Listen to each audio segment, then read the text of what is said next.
This is going to be a multi-year situation, I think, of continued erosion of Fed independence. This idea of disinflation and deflation and like getting below 2% target is probably gone. Most people don't really understand the difference between long end, short end, who controls what. Powell cutting rates would make the long end for housing worse. Where this becomes a problem then is when Trump's got, almost 50% of the board is his sort of people. This is where the whole Ponzi thing just gets so acute because everybody knows the solution to this is. This episode is brought to you by VanEck Semiconductor ETFs. You'll hear more about the VanEck Semiconductor ETF, ticker SMH, the largest semiconductor ETF, and its newer VanEck Fabless Semiconductor ETF, ticker SMHX, later in the show. Nothing said on forward guidance is a recommendation to buy or sell any investments or products. This podcast is for informational purposes only, and the views expressed by anyone on the show are solely their opinions, not financial advice, or necessarily the views of Blockworks. Our hosts, guests, and the Blockworks team may hold positions in the company's funds or projects discussed.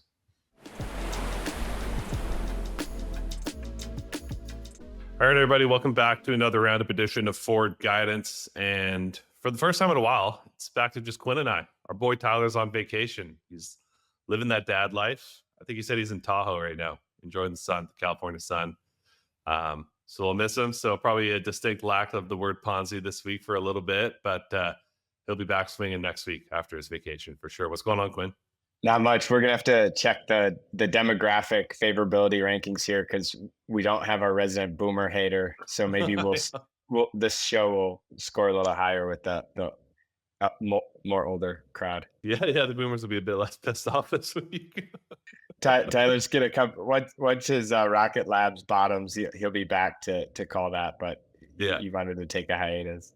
Yeah, exactly. Dude, that picture he tweeted his boys, and yeah, they're like three mini Tylers. I know. I was just like these kids, like the one looks like he's going to be such a shithead, just cause so many problems. The one flexing, he looked like such a funny guy. Yeah, imagine you see like all three of those kids and Tyler just walking around just so loud and probably just rowdy. Just like smug grins, just shit stirring everywhere they go. That's so good, man. Good times. You know who else has a smug grin? Definitely not Jerome Powell. Yeah, that's so classic Trump. Such a classic Trump maneuver. This was so crazy. So yeah, as probably most people saw already now, made for some really great meme material yesterday on the timeline. But yeah, Jerome Powell hosted Trump at the Federal Reserve building, checking out the construction site. Little do they know, you and I were actually there a few weeks ago and we checked it out first, and It was, man, they were doing some heavy renovation. It's going off there. It's crazy. We should have put our pictures in there. Yeah, it's huge. It's a massive uplift. Yeah, it seems like kind of this narrative of trying to pressure Powell to leave or to find some sort of like just cause to fire him through this renovation thing is probably peaked here. This seemed like some sort of agreement of sorts for saving face on both sides. Even though through the saving face, they both created some hilarious meme moments when like Trump passed over the piece of paper and just like the cost that he had in the suit. Yeah, I don't know. What do you think? You think the narrative of Fed independence is peaked here? I mean, it's certainly loud. That's a good point. I don't think it's going away in terms of what the underlying, more people who don't follow this stuff that closely have asked me about it recently. So like, that's like your normie indicator, but in the markets, maybe some of those things or the trades that were working in anticipation of that.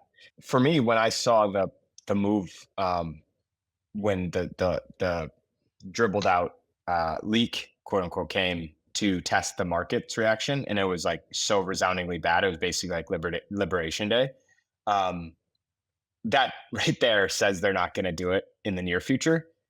Now, whether or not they do it down the road, I think that's still a valid risk, but it doesn't achieve there's the narrative of it, which sounds great, but then when you look at the facts, it wouldn't achieve what they actually want to achieve. It would make housing, yields worse on the long end for the housing market, bring risk assets down. It would the market would surely interpret it as inflationary. So yeah, I think that's what you need to focus on, and not, this is classic Trump stunt, right? Like show up, he's this big body, tall guy, like try and sort of hover over him. It reminded me what he used to do to like Hillary Clinton, and try and bully. And it's so there's a method to the madness from his side, but looking at for me, I think it's still a risk. Like I think it still could happen very well, because there's going to be a point where Trump might just like go off and do it, but I Yeah. don't think it's in the next few months. Yeah, I feel like the concern around it is probably too excessive short term, but maybe like underweight long term. Like this is going to be a multi-year situation, I think, of continued erosion of Fed independence. And it was actually really interesting. So I interviewed Jens Nordvig this week on the pod, and he had this really, really interesting chart of like 5-year and 10-year break-even rates. And he isolated, because obviously one of the big reasons that drives inflation break-evens and inflation expectations is oil. So he isolated between the movements of oil into break-evens and then just basically like the residual price movements. And you could just see where like, yes, there was a little uptick because of the Iran invasion and all of that stuff, but it came down pretty aggressively. And then in the last few weeks, we've seen it come down quite a bit. But then you look at break evens and they're just breaking out and kind of soaring right now, especially like the 5-year break even. So to me, that's sort of showing that the market is slowly starting to underwrite this risk into inflation expectations, which is sort of like that's like the golden goose you don't want to touch, right? Is just like this unanchoring of inflation expectations. Because if you lose that, you lose all credibility as monetary policymakers. And so it's interesting. Like if you look at the 10-year break evens, they haven't gone up that much. It's been mostly more in the shorter term ones. So to me, it's like, okay, I think we're being a little hyperbolic in the short term here, because like, right, like even if he fires Powell, to replace him has to get Senate confirmed. And so to do that and to try to do it in a way that shows that it's not just like a political stooge, effectively, that's going to be a big sell to get through Senate. And then even once they get through Senate, they have to, whoever becomes chair needs to get consensus of the whole committee, right? Like, it feels like a lot of people have been forgetting that it's Fed funds rates are set by a committee of 12 people, not just the chair. Obviously, in a Federal Reserve that's working really well, the chair can really easily build consensus and sort of lead the charge in terms of the direction they're heading in. But if you get into this situation where you have, it's clear like Bowman and Waller are gonna toe the line in terms of what they're going to support, which is very dovish. And then you say you get a new chair, that still leaves a lot of people that you need to convince of your agenda. And if your agenda is like cutting 300 bips, that's a big sell in the short term. Breakthroughs begin with semiconductors. With over $23 billion in assets under management, the VanEck Semiconductor ETF, ticker SMH, is not only the largest semiconductor ETF, but it has also outperformed the next largest semiconductor ETF. It is built on an intelligently designed and constrained index that includes the whole sector stack, from design to manufacturing. Historically, this unique construction and methodology have helped SMH outperform its closest ETF competitor. Check out the table below. Go to vaneck.com/SMH Felix to learn more. Want to earn real yield on your Bitcoin without leaving the ecosystem? Echo Protocol is the first Bitcoin liquid restaking and yield layer built on MoveVM. It powers the BTC-Fi economy on Aptos, securing nearly half of all bridged assets on the network and minting over $200 million in ABTC. With Echo, you can easily acquire, hold, and earn on Bitcoin via ABTC, their yield-bearing Bitcoin asset.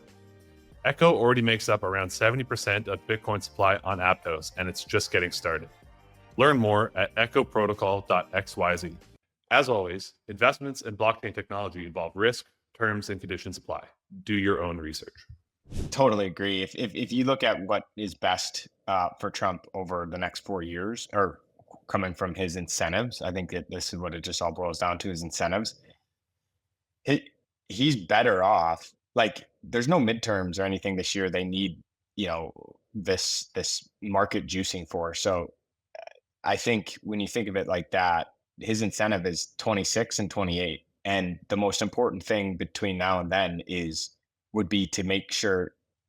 I think you if you're Trump investment, you're trying to cut a deal with Powell behind the scenes here and say, look, we can keep going at you and make your life hell.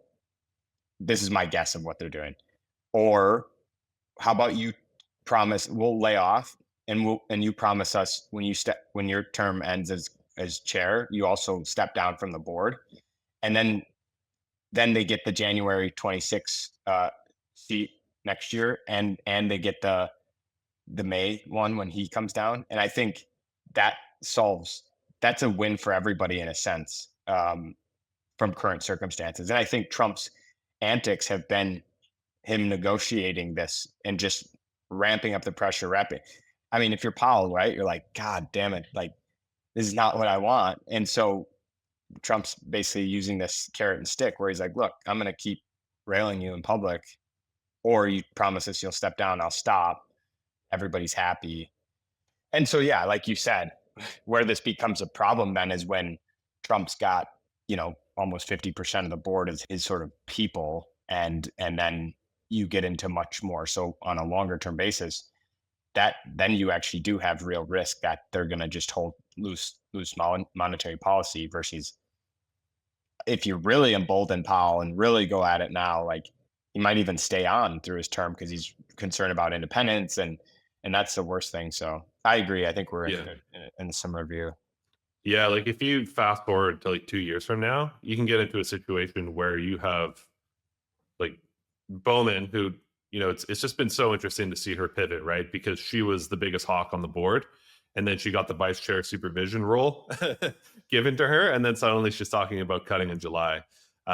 So, it feels pretty safe to say that she would toe that line. And then you have Waller, who's gunning for Fed chair right now. But I don't know. To me, if you kind of have to adopt the framework that we've had to adopt for the Supreme Court side of things, of just like packing the courts with your nominees or whatever to get like a majority ruling. So it's like, okay, you got Waller, you got Bowman, and then you got, I think, Krugler in the next year and a half or something like that.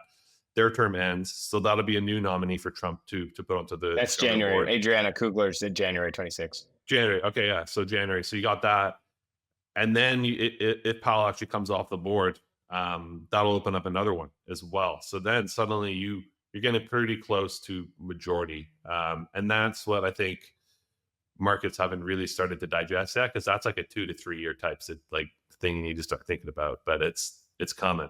Yeah, and it's tough because like expressing that through traditional avenues is not that easy because there's so much that's going to happen between now and then. Both from, I mean, maybe the housing market gets worse before it gets better. Maybe things decelerate. Maybe things stay with like. There's just going to be so many. So it's a very hard expression. It's something you sort of just have to keep in the back of your mind and put it on when consensus in market positioning for different assets gets prices it too low. Yeah, to me, like the only tangible use case of this thing that we just talked about is underweighting any sort of left tail chance of deflation, and you should probably like re-rate your view of secular inflation higher over the next while, because and that's what you're starting to see in these break evens. And I think, the play is that that'll go higher. So then, you can slowly start to evolve into how to express that. But it's like this idea of disinflation and deflation and like getting below 2% target is probably gone, The funny thing is, if he went through with the firing of Powell and we just assume markets progressed on what they did the day of the panic of the rumor, that would be the best thing, or best attempt at actually nipping inflation short term, because you had yield spike and risk down.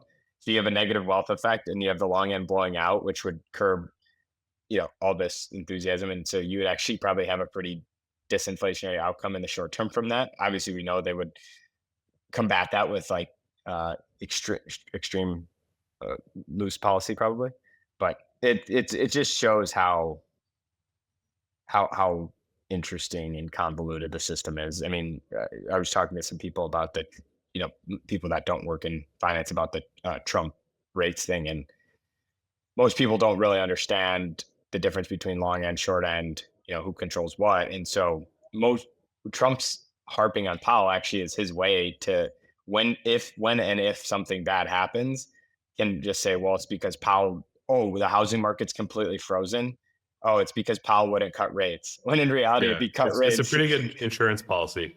yeah, but in reality, if you cut rates, the long end would probably do September type thing. It'd go higher and make housing worse. And Besant knows this too. So it's just this classic like politicians game because that's probably the most, uh, you're seeing Besant. I think Besant has transformed very rapidly from an honest, tell it how it is, you know, from 24 and before into the first part of this admin. And then he realized pretty quick, you actually can't tell it how it is. I mean, now he's Yeah, become a total mouthpiece of propaganda versus before he was like a truth yeah. teller. I mean, dude, Um, like one example of that is in an interview this week with him. He started to harp on this line of, well, the Federal Reserve is unprofitable and is losing like 100, like, billion a year, is it yeah. million, billion a 100 year billion a or what? year on the Yeah, 100 interest billion a year. formula. Yeah, exactly. And it's like, come on, Bessie, you know why that's happening, right? It's because of the Treasury. Like, it's literally He knows like, and he damn knows well. that. Yeah, but He also he knows knows, it's a good yeah. line. He also knows that Powell cutting rates would make the long end for housing worse. He also knows that the whole growth to grow out of this thing mantra. Yeah, Yeah. I think he just saw you can't be a truth teller in politics. You just No. can't. Like you're a professional masquerade Yeah, yeah. artist. And You lower rates, long bonds are going to go higher, and then their unrealized losses will get worse. And it's like, is that really the situation you want to set yourself up for your guys to like future Fed chair next year? Like that's yeah, you like 100 billion. What about 200 billion? yeah, exactly. Well, in a weird way, to me, um, everybody knows what they need to do here. They need to they they they need to do QE. I mean, this is the problem. So every central bank in the world is going to have to control their long ends, and that's the elephant in the room that that is not sexy to talk about here. And so that's what I think part of this,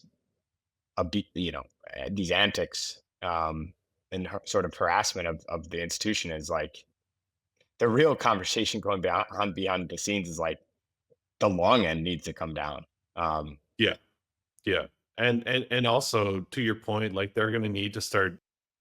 So this is where, okay, so I've been reading a lot of comps lately, and he's been talking about, and for those that don't know, comps is basically like monetary plumbing, GCR, the legend. And he's been flagging a few things around this like TGA rebuild that we've been talking about, and then just also, we're this transition, like the key transition for understanding like why they're still doing QT and where they want to get reserves to is just transitioning from this abundant reserve regime to this ample reserve regime. And so like the way they measure that is, Waller in his speech last week mentioned this level of like 2.7 trillion dollars as like the like kind of lowest LCLOR, the lowest comfortable level of reserves. That's how they view as kind of the ideal level where they will stop QT and kind of the right amount for to have this buffer in the bank reserve system as it works. Now the issue is with what's going on with the TGA rebuild, that's going to accelerate it pretty quickly. So you're going to get pretty quickly to this point in the fall. Cox thinks that you will have to start to expand the balance sheet, and then this is where it gets kind of nuanced because pretty quickly you see that Fed Reserve balance sheet go up QE. But as we know, there's different ways to go about that in terms of what they're trying to achieve. So this would be more so allowing bank reserve levels to start to grow with GDP again. And so they'd be buying bills. They're not going to be buying like long end bonds on the long end. That's QE. But this is just increasing the amount of reserves by buying bills. So yes, it's positive for liquidity dynamics, but it's a very different thing from QE. But then QE itself could also happen. But obviously, like a lot of bad things need to happen first before that could occur. it's funny to me also because on the Bowman Waller side and other advocates for balance sheet normalization, which would be the real market impact here in terms of reducing the average duration of their assets to match what the outstanding debt profile looks like. They talk and talk and talk about this, but Nobody wants to there's do it. there's no implementation. It's like doing the Fed renovations because the second you do it, it hurts asset markets. And so it's one of those things where they can kind of, talk talk balanced, and then because Waller was one of the people that voted this year, a couple months ago, against reducing QT earlier in the year, and then how quick, which is a very that's hawkish, and then how quickly, and Warsh is a uh, similar view where you have these people who are generally conservative in their line of thinking, and in their heart of hearts believe a smaller footprint is better. But the funny thing is, to get the job that they want, they have to take a different public stance. And Yeah, yeah. I mean, yeah, they would have to unload like $400 billion of duration onto the market in a time where it's obvious they're going in the opposite direction. And like, even if yeah, so, you hear what they say, but then you look at what they do. What do they actually do? Is when they decide what, like, how do they reinvest their proceeds? Um, they are letting bills roll off. They're not. They could choose to let the long end roll off their balance sheet right now through that reinvestment procedure, but they don't. They let the duration sit on their balance sheet. So like it's very easy for them to do this if they wanted to, but at this point, it's just stuff to talk about and pontificate on. and I find it interesting actually because the U.S. right now actually has more easing room than a lot of central banks globally.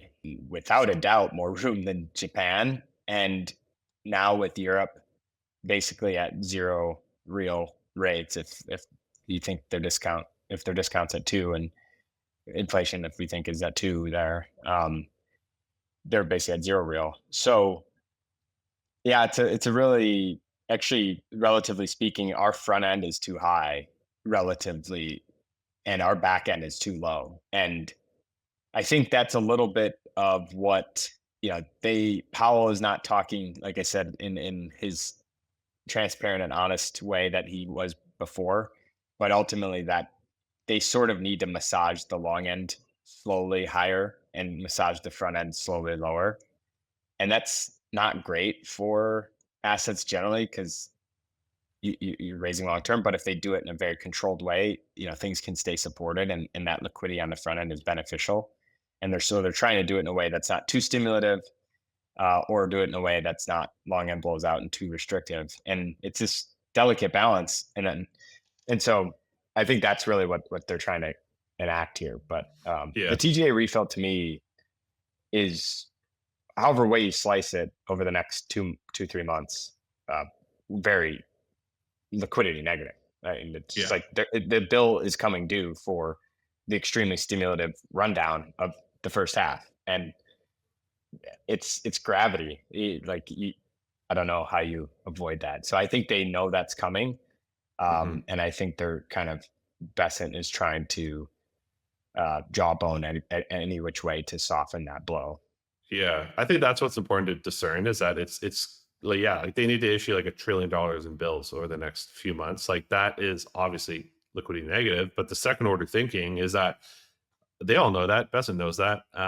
So they're obviously, jockeying to prepare this. This is probably a lot of the reason why we've seen such like a rushed prioritization of things like SLR exemptions and that sort of thing. And so now we have the QRA next week, which maybe we should talk to about, because I think you and I both think that that's going to be this pivotal shift, whether that's going to be dovish or hawkish in terms of the outlook for issuance. So, just some context there is that a month and a half ago, there's starting to be a lot of talk from both Besant and Trump talking about why would we issue long-term debt at these elevated levels. Like, Trump went as far as saying that we shouldn't issue any long-term coupons right now. We should only really issue bills and roll that until we get our guy in at the Fed and we get rates down 300 bips.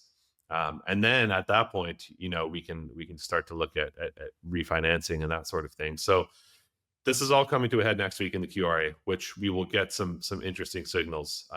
The way I see it is there's a few different levers that they can pull. They can decide to decrease the amount of issuance that they want to do to get like basically to what level they want to get the TGA at. So historically, for the past year and a half or so, they've been targeting this $850 billion level, which the reason they choose that is basically they want to have like a week's worth of treasury expenses in the TGA at all times. So that's how that level gets derived. But they could potentially decide to run it a little riskier and get it down to 650 billion or something like that.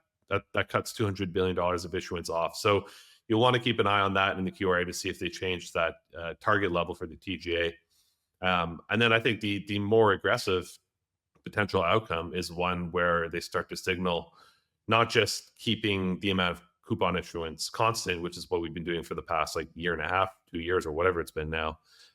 But there is a tail scenario where they actually decide to decrease the amount of coupon issuance and then therefore increase the amount of bill issuance. And that's I have no read on whether that'll happen or not. What do you think? Using a similar philosophy to SMH, the VanEck Fabless Semiconductor ETF, ticker SMHX, goes even deeper, exclusively investing in fabless semiconductor innovators designing AI infrastructure behind the scenes. We're talking high bandwidth memory, power management chips, custom accelerators, and ultra-fast interconnects, the critical components that make large AI models run faster, smarter, and more efficiently. Go to vaneck.com/SMHX Felix to learn more. Let's talk about BTC5 and why Echo protocol is critical to it. Echo is the second largest protocol by TVL on Aptos. It secures nearly half of the bridged Bitcoin on the network, with $200 million plus in APTC already minted. So what does Echo do? It lets users restake Bitcoin, earn yield, and participate in BTC5 apps on Aptos, all without giving up control of their core Bitcoin exposure. With just a few clicks, you can mint APTC and start earning yield, backed by the most dominant Bitcoin layer in the Aptos ecosystem. If you're looking to put your Bitcoin to work in a secure, high-growth environment, Echo Protocol is where BTC5 begins. Learn more and start earning at echoprotocol.xyz. As always, investments in blockchain technology involve risk, terms, and conditions apply. Do your own research. Your guess is good as mine. I don't understand why they would do it here. Any of these behaviors or actions are dollar negative. If you're juicing, you can look back to every time Yellen did these types of things, which, as we all know by now, Moran and Bessent, spoke negatively of. Every time these types of behaviors or maneuvers were enacted, it's dollar negative resoundingly. And so I don't understand at these risk asset levels. I don't understand in this unemployment rate, et cetera, why they would do this. Because eventually dollar getting hit enough is inflationary, and that starts to go against their goals. Like if I'm them, you would kind of want some dollar strength here to offset some of this inflationary impact of a lower dollar. And I think, use those tools when you actually need them.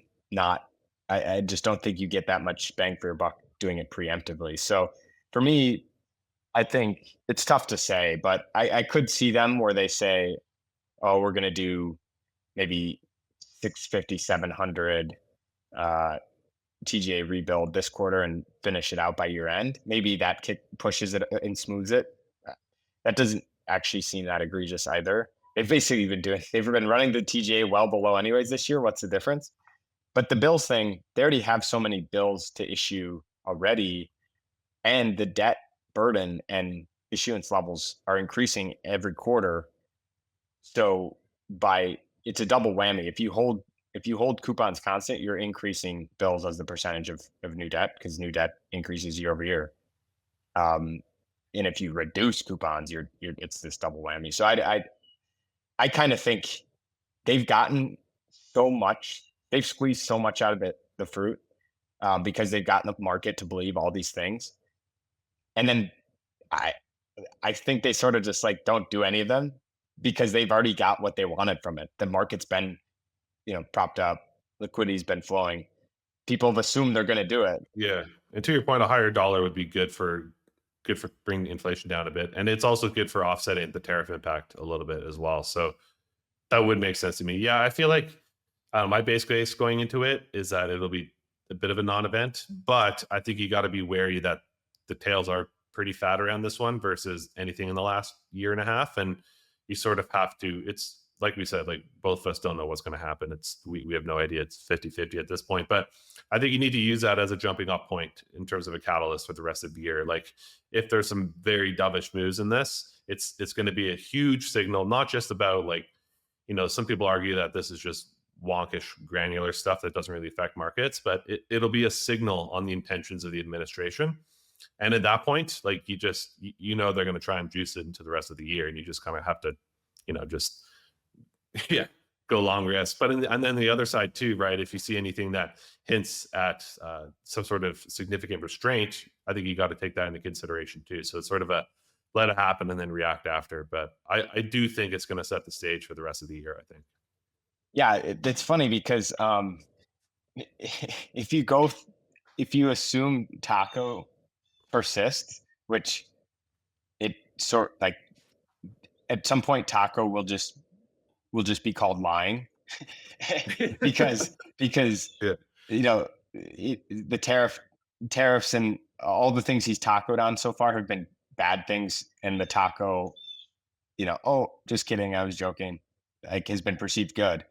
But there's the chance that some of these things they've been jawboning the markets for get tacoed, or oh, just kidding, and they're inverse. So I do agree that it will give clues at the lengths the administration is willing to go in terms of how they perceive the intended path of markets into midterms. Um, I don't know why they would start juicing now, like over a year before, but they could. I think there's also probably, I don't know if this could be reading too much into it, but there's also probably some read through in terms of what it might mean for like how they think, what they think the Fed is going to do and stuff. Because obviously communication with not just Powell, but Bowman and Waller, and they're going directly to these members as well, has probably increased from previous administrations. So they're probably piecing together a pretty good sense of what forward policy might look like. And my view is it's similar to last year in a weird way, where there's no meeting until September, but uh, Powell has Jackson Hole Yes. Yeah. that he used last year to uh, definitively preempt cuts and say we are now going to begin our cutting cycle. So to Yeah. me, this meeting, I don't see a huge reason for him to really go hawkish or dovish. I don't see a reason for him to say September is going to happen like he did. He usually does signal up before meetings, and I don't see a reason for him to be uh, super hawkish either. Yeah. So it's the Fed meeting to me is I have a hard time seeing anything very drastic in either Mhm. direction. Yeah, the only signal I'm interested in it really is just seeing how many dissents happen. I think it's pretty obvious that in Waller's speech last week, he kind of laid the groundwork that he will dissent and say that he would go for a cut in July. I think it'll be interesting to see if any others do that as well. And that's the main thing I'm looking at for there. Obviously, we know they're not going to cut. We know they're not going to hike. That's like obviously known. And then obviously, we'll get into the press conference there, and there'll be probably plenty of questions around this Fed independent stuff. But yeah, I agree. Like the Jackson Hole thing, it feels like it catches a lot of people off guard every summer, but it is something that they really love to use as pivot points, which is interesting because it's like a non-meeting. Like the FOMC meetings, they try to just toe the line as much as possible, but these big sexy central bank conferences like Jackson Hole, that's where they really put out these new pivots. And I believe that's where they'll also be presenting their new monetary policy framework review that they do every 5 years or so. So there'll be probably something related to that as well. That'll be pretty important. Obviously, the last time they did this, they brought forth this flexible inflation rate targeting back in 2019, which is an absolute disaster. I think most of the expectations are that they'll just go back to a 2% target and kind of try to change as little as possible. But maybe there is a chance where that's where they start to introduce this duration normalization of the balance sheet. Maybe we'll see something there. But yeah, I think it's a good point that August is really where we may see some major shifts from the monetary side. I think so. It's kind of funny when you put it that way, how yeah, you have 2022 where he was like, that was his, there needs to be pain moment. And he used a non FOMC meeting to do that. And then it's almost like Yeah, there's like some liberty. And then last year, he's like, this is definitively, it was the most dovish thing in the history of dubs.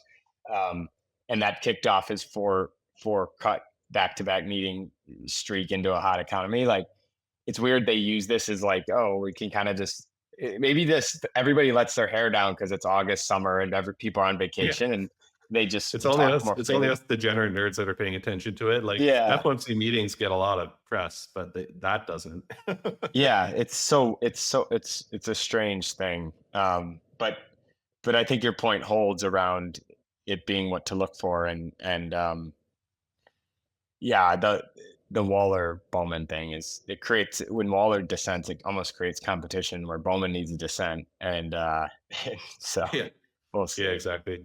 Yeah, it feels like everything we're talking about just sort of leads to this dollar view. Like currencies are everything in my mind right now. And I actually saw some interesting charts I'm just going to bring up and talk through for a second here on this. But okay, so this is just looking at gold versus real yields and the correlation. So for years and years, they were super tightly inversely correlated, where basically like if real yields came lower, gold would go up, and vice versa. And then as people know, in 2022, we saw this correlation break down really meaningfully, and it led to a lot of people to think, oh, gold's really overvalued because real yields are going up. But what happened is actually that we saw a regime shift.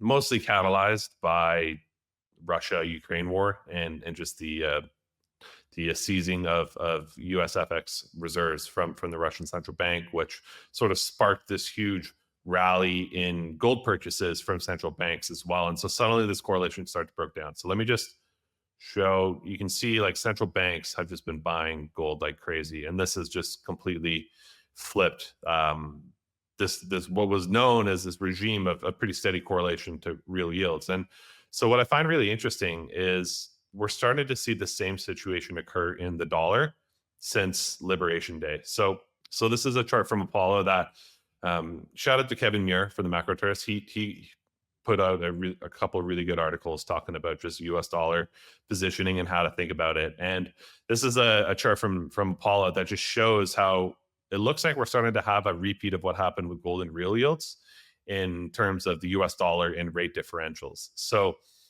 typically, currencies are pretty closely locked and tied into correlations with yield differentials.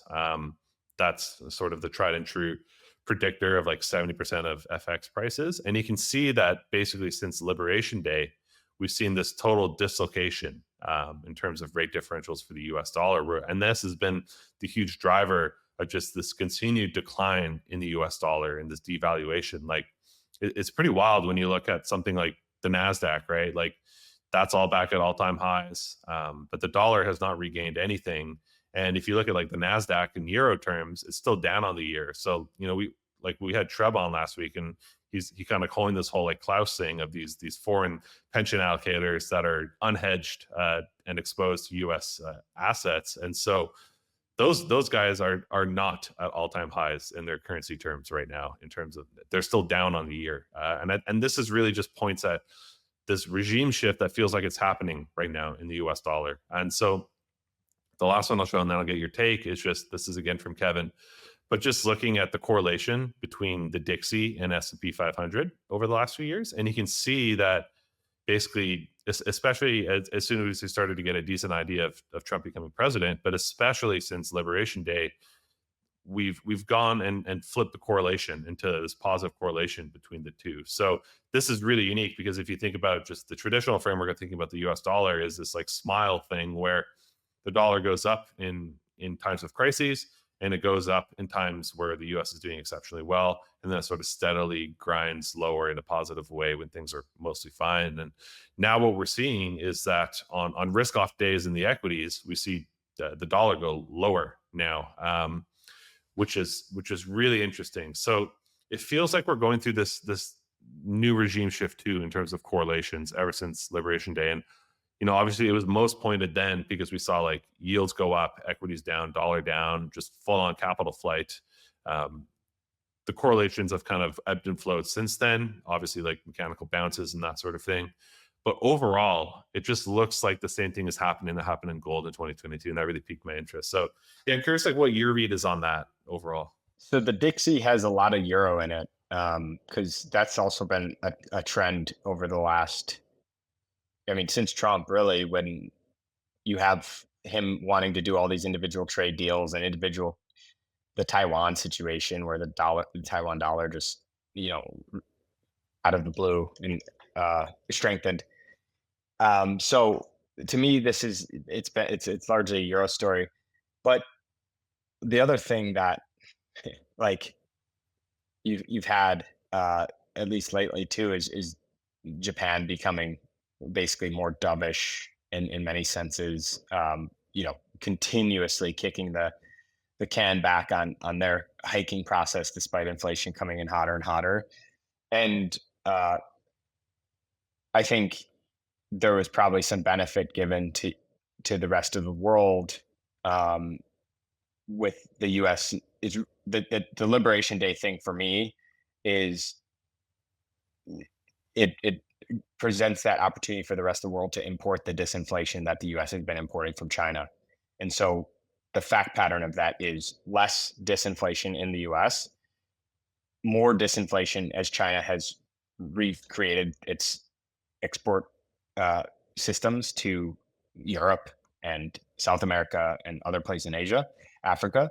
So you have rest of world importing more disinflation, and all else equal, they can have lower inflation, looser monetary policy than the U.S. And to me, that's what and that equates to a stronger economy on relative terms. So that's why I think that's been happening. Um, I actually read a funny article today about this China European Union meeting that's happening. I pointed this out before, but um, Europe is really unhappy with the rising trade deficits from China because it's crushing their industrial manufacturing industries, and it's like, but every time it's covered in the press, it's exactly why Trump's doing tariffs. But then when it's covered from the Europe side, it's like, oh, they're upset because China is doing, and then in the US, it's like, because the way they handle these geopolitical situations, it's the same exact thing, but um, one's viewed super negatively here because of the way it's handled, and the others. So I think it's just so, I mean, it's been like this for months now, but it's so headline front page type of news that the dollar is ruined and weak or forever because of Trump. And I think in many ways, this administration wants the dollar to strengthen a bit.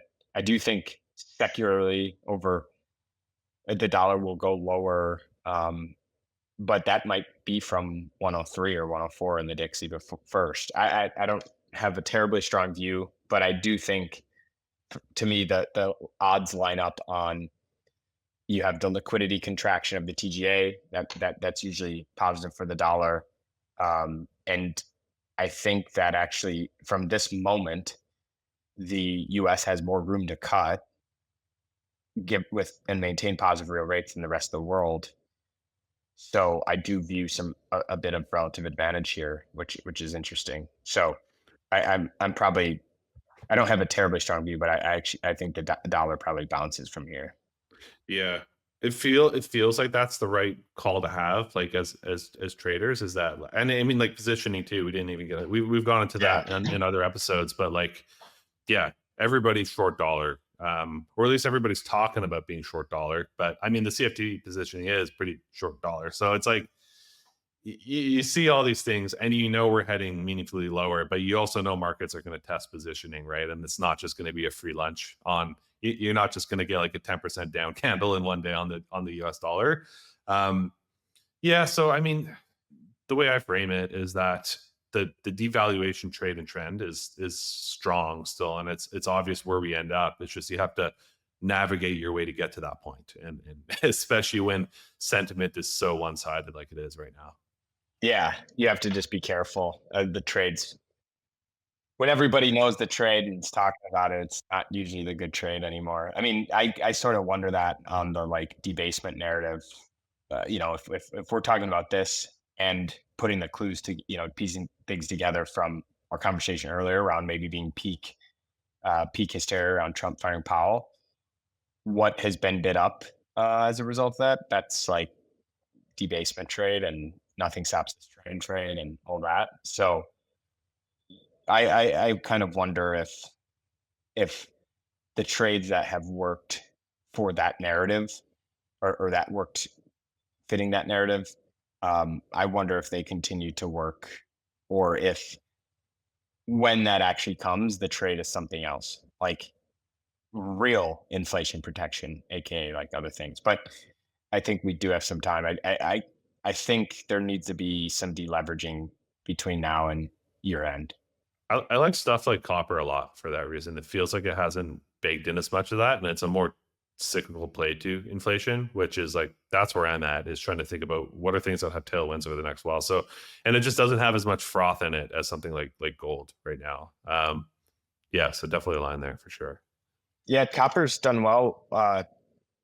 China, China, it's interesting.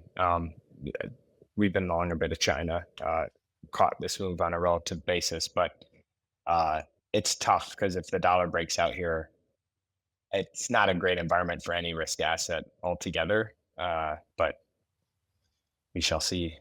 Yeah, I mean, I think overall the theme is just like, yeah, quiet week this week in macro, but there's a lot of really big catalysts next week. So if you're listening, get your rest in this weekend. It's going to be a big one.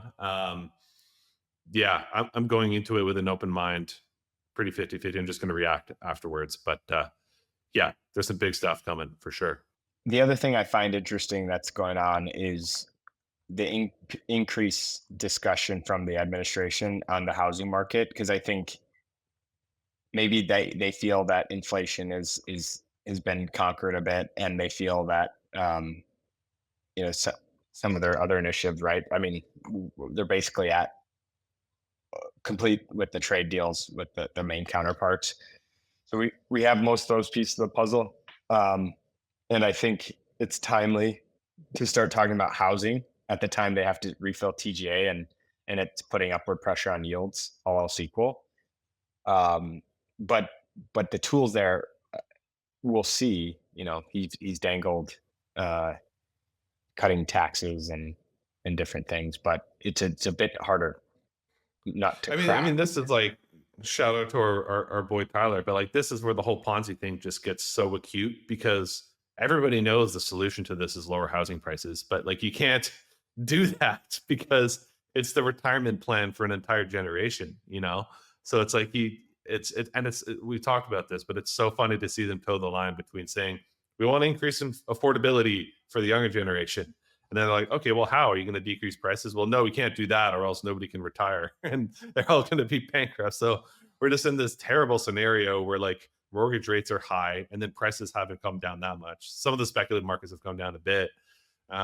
Meanwhile, inventory starts to build up, and it just keeps on building and building. God, I don't know. I don't know where it goes. It makes logical sense to go lower, but it's just like, do they let that happen, right?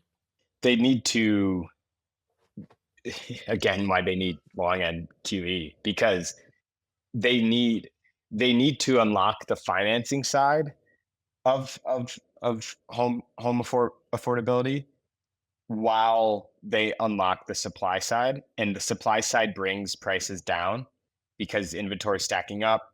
Eventually, if inventories continue going parabolic, prices have, yeah, natural economic forces, our prices come down to move supply, and they need to match those prices coming down to move that supply with uh, cost of financing coming down.